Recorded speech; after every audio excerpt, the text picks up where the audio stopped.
साहिब का स्वागत कर लीजिए माइक पर।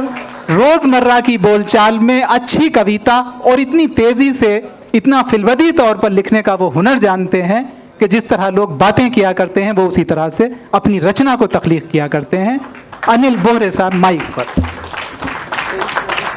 भाई चिराग भाई ने राम के युग से शुरुआत की। मैं तो ये सोचता हूँ कि राम से रावण का जो युद्ध हुआ, यदि आज होता तो सोने की लंका थी, सोने के लिए उस समय युद्ध ही नहीं हुआ। युद्ध हुआ था और कारण थे, लेकिन सोने को लूटने, सोने को छीनने, सोने को झपटने की बात कहीं थी ही नहीं। और हम दिवाली मनाकर चुके हैं। दीपावली धनतेरस से शुरू हुई, गोवर्धन पर पहुंच गई। समझ में अपने यही आया कि जो धन सबसे आगे था वो सबसे पीछे पहुंच गया। इतना पीछे पहुंचा कि गोबर से भी पीछे रह गया। और सारे धन वालों से और धन से ऊपर कोई है तो वो है 56 इंच का सीना। वाह। और सरताज जी मुझसे कह रही थी कि भौरे ये बताओ, ये 56 इंच का सीना किसी ने नापा? में किसी की ताकत है? हाथ लगा के तो दिखाए। वाह वाह। मिलेंगे ही नहीं। लेकिन मैंने नापा, और आदरणीय विष्णु प्रकाश जी कैसे नापा 56 इंच का सीना? मैंने हिसाब लगाया, 56 को उल्टो हो गया 65, और 65 सन पे मैं पहुंच गया। 1965 में हमारे देश के प्रधानमंत्री लाल बहादुर शास्त्री का वेतन 3000 रुपये महीने था। 56 वर्ष के बाद आदरणीय मोदी जी ने उसको 56 गुना करके प्रधानमंत्री का वेतन 1,68,000 कर दिया। इसे कहते हैं 56 इंच का सीना। भाई क्या कहना है, वाह वाह। कोई आज तक नहीं जांच पाया। ये जुर्रत एक कवि कर सकता है। अरे कभी में भी हम कर सकते हैं, क्योंकि हमारे बराबर सरता बह रही है। जिसके बराबर सरता बह रही है वही कुछ कर सकता है। क्योंकि सरता के बराबर बैठने से आदमी को शांति मिलती है, शांति मिलती है, दिमाग सही रहता है, टेंशन नहीं होता है। और टेंशन रहित जीवन पर ही मुझे गर्व है। जहाँ टेंशन नहीं वहीं स्वर्ग है। टेंशन नहीं है क्योंकि मैं स्वर्ग के बराबर बैठा हुआ हूँ, और सब टेंशन में। और ये जो धन है, आप निश्चित समझिए कि जीवन में रिश्ते तो बहुत होते हैं, लेकिन रिश्तों में जीवन ये धन नहीं डलने देता है। इसकी वजह से रिश्तों में जीवन नहीं आ पाता है। बड़ी परेशानी है भाई साहब। देखिए, जीवन में रिश्ते थे। स्वर्ग कब था? जब बेटा पिता के सवे पांव छूता था। हमने छुए थे। हम पढ़ने जाते थे, पांव छूते थे। बेटा हमारा नहीं छूता है, बिल्कुल नहीं छूता। हम अपने पिताजी से आधा घंटे रोज बात करते थे। बेटे से बात करने के लिए मैं तरसता हूँ। धन तब से ज्यादा है। और पिता के साथ हम भोजन कम से कम महीने में 28 दिन तो कर लेते थे। बेटे के लिए मैं 4 महीने एक बार भोजन करने को तरस जाता हूं। आज धन तो है, लेकिन मन नहीं। बेटे का बाप के लिए मन नहीं। क्या कहना है, वाह वाह वाह वाह वाह। आइए, मैं जो काव्य, मेरे जो विधा है आशु कविता, आप लोगों से मैं शब्द लूंगा। आम बोलचाल के शब्द हों। महिला का नाम नहीं लेना, क्योंकि आपके बराबर हुई वो नाराज हो गई तो आपके भी कपड़े फट सकते हैं, व्यंग निकल गया तो। पुरुष का नाम नहीं लेना और भगवान का नाम नहीं लेना। आम बोलचाल के आप शब्द देना। आप शब्द सोच लीजिए, मैं आपसे शब्द लेता जाऊंगा, कविता बोलता जाऊंगा। आइए, शब्द दीजिए, शुरू कीजिए। एक शब्द आया कलम, दूसरा आया धन, तीसरा ऐसा है कविता बने नहीं। कलम और धन कविता बने नहीं है। क्या चीज? मन, वृंदावन, वृंदावन। 3 है, कलम और धन और वृंदावन। कि एक वक्त था, अब तो 3 हो गए था, फिर आगे लाएंगे मन को। अच्छा, चेंज कर दिया। चलिए, कलम, धन, वृंदावन और मन। वो कह रहे चेंज मत करो। जब मन लगाए वृंदावन में तो उसे परिवर्तन कैसे कर जाओगे?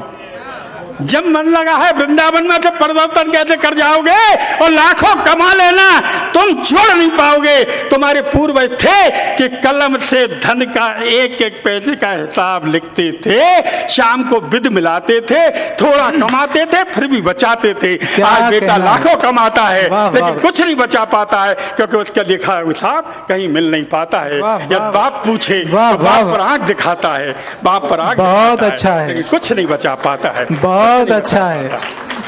अच्छा, मैं कब समझ जाता हूँ ना तो बच्चे कहते हैं गणेश जी आ गए। मैं कहता हूँ कि हाँ मैं गणेश हूँ, मेरे सूढ़ थी, लेकिन प्रदूषण आ गया जो आजकल दिल्ली में आ गया है। प्रदूषण आ गया, मेरी सूढ़ को खा गया।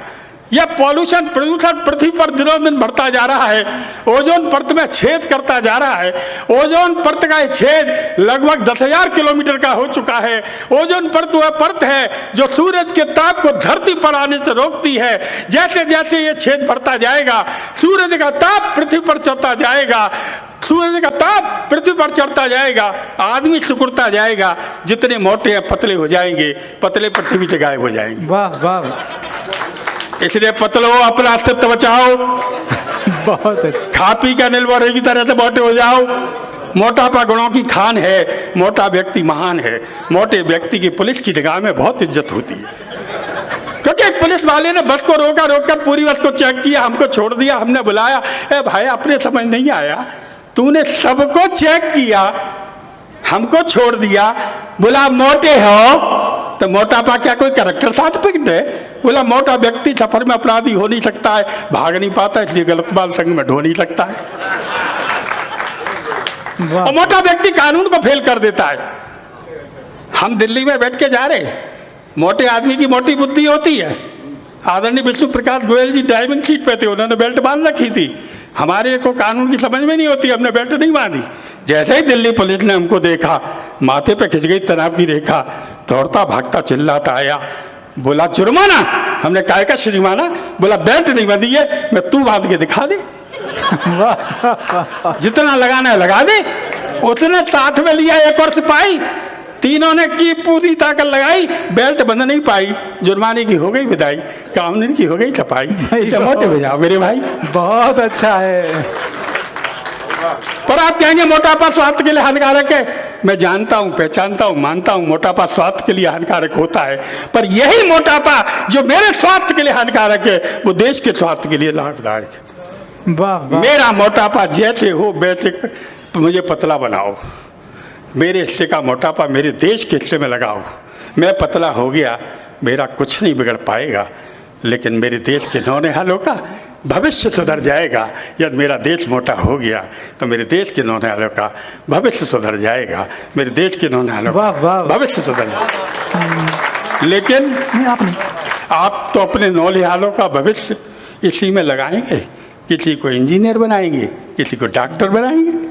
राष्ट्रभक्त बनाने की दिशा में आप नहीं जाएंगे, राष्ट्रभक्त बनाने की दिशा में आप नहीं जाएंगे। लेकिन सबसे आप कितने, अब हम किसी ने पूछे, वो कहेगा मैं बेटे को इंजीनियर बनाऊंगा, मैं कहेगा डॉक्टर बनाऊंगा। कभी तो कोई नहीं कहेगा। अगर कह दे, कभी कहे, कभी देख ले अनिल भोरा कैसा फटीचर ज्यादा बनेगा, कभी मत बन, कभी कोई नहीं बनाता है। इंजीनियर डॉक्टर बनाते हैं, जबकि सबसे बड़ा इंजीनियर डॉक्टर है विश्व में वो परमपिता परमात्मा। इंजीनियरिंग भी करता है, डॉक्टरी भी एक ही बार में। डॉक्टर साहब देखना, इंजीनियरिंग डॉक्टरी दोनों। सबसे बड़ा इंजीनियर डॉक्टर है ब्रह्मांड में परमात्मा, पता ही नहीं लगता, शरीर में घुसा देता है कहाँ से वो आत्मा। इसमें इंजीनियरिंग डॉक्टरी दोनों है, घुसा देता है कैसे शरीर में वो आत्मा। उस परम शक्ति ने आत्मा को हमारे शरीरों में घुसाया, हमारी शक्तियों ने इन शरीरों पर जातियों का नाम चस्पा कराया। यदि हमारे शरीरों पर हमारा ये कुकर्म जातियों का नाम चस्पा न होता तो आज दुनिया में अमेरिका का डॉलर नहीं, मेरे देश का रुपया रुतबा पेल रहा होता और दुनिया का हर देश हमारे रुतबे को झेल रहा होता। लेकिन हमने तो भाई बहुत अच्छा, हमने तो इन शरीरों पर जाति का नाम चस्पा कराया। वाह वाह वाह। हमने अपने शरीरों पर जाति का नाम चस्पा कराया। कहते हैं मजबूरी है। हमें क्या मजबूरी है? ब्याह करना है, शादी करना है, जाति नहीं बताएंगे, लड़की वाला कैसे आएगा? मैंने कहा जितनी तेरी मेरी हमारी सत्य से जितनी तेरी हमारी मजबूरी है, उससे भी ज्यादा किसी और की मजबूरी है। जितनी मेरी और तेरी सत्य से दूरी है, उतनी उसकी हमसे दूरी है। जिस दिन हमारे सत्य के बीच की दूरी हट जाती है, उस परम शक्ति हमारे बीच की दूरी मिट जाती है, और उस सत्य की दूरी के मिटते ही वो हमें अपने दीदार करा जाती है। उसके दीदार मात्र से हमें उसके दीदार मात्र से हमें मुक्ति मिल जाती है, मोक्ष की प्राप्ति हो जाती है। क्या कहना है, यदि हमारे सत्य के बीच की दूरी हट जाती है। बहुत क्योंकि हर प्राणी का प्राण पखेरु एक ना एक दिन उड़ जाएगा। सुखेन वैद्य से बड़ा वैद्य नहीं जो अमृत दिला पाएगा। जब प्राण पखेरु उड़ जाएगा, जब प्राण पखेरु उड़ जाएगा, तो व्यक्ति को जब यमराज के सामने पेश किया जाएगा। इस लाइन को आप ध्यान से देना, पूरी कविता इस लाइन के लिए, केवल इस लाइन के लिए। जब प्राण पखेरु उड़ जाएगा, यमराज के सामने पेश किया जाएगा, तो चित्रगुप्त के खाते से कोई गुप्त चित्र छुप नहीं पाएगा। क्या कहना है, वाह वाह वाह वाह। चित्रगुप्त के खाते से किसी का भी कोई भी गुप्त चित्र छुप नहीं पाएगा। नेगेटिव का पॉजिटिव हो जाएगा और पॉजिटिव का नेगेटिव हो जाएगा। फिर दंड सुनाया जाएगा। जिन्होंने जनता का खून चूसकर गगनचुंबी इमारतों का निर्माण किया है, उनको खोलते कड़ाहा में डलवाया जाएगा, सांपों से कटवाया जाएगा, आरों से कटवाया जाएगा। और जिन्होंने ईमानदारी के कारण कष्ट झेला है, उन्हें परियों से भोजन दिलाया जाएगा, उनको स्वर्ग दिलाया जाएगा, मुक्ति दिलाया जाएगा, मोक्ष दिलाया जाएगा। उसका कहना है जैसे तू कर्म करेगा तैसा मैं फल दूंगा। यहाँ पर तू डस ले, वहां पर मैं डस लूंगा। यह है गीता का ज्ञान। जैसा कर्म तैसा फल, इसे जान लीजिए, अन्यथा आप स्वतंत्र भारत के अति स्वतंत्र नागरिक दिन दहाड़े किसी की भी जान लीजिए, दिन दहाड़े किसी की जान लीजिए, या गीता का ज्ञान जान लीजिए, पहचान लीजिए। और वो जो 3 शब्द कप्तान टीम बढ़ी है, उसे तो मैं 6-7 घंटे क्या किसी दिन पूरी रात के लिए रखना, 6-7 घंटे बाद तो मुझे स्टेमिना बनता है कप्तान को सुलाने का। बहुत अच्छा है, वाह वाह। अनिल बोहरे साहब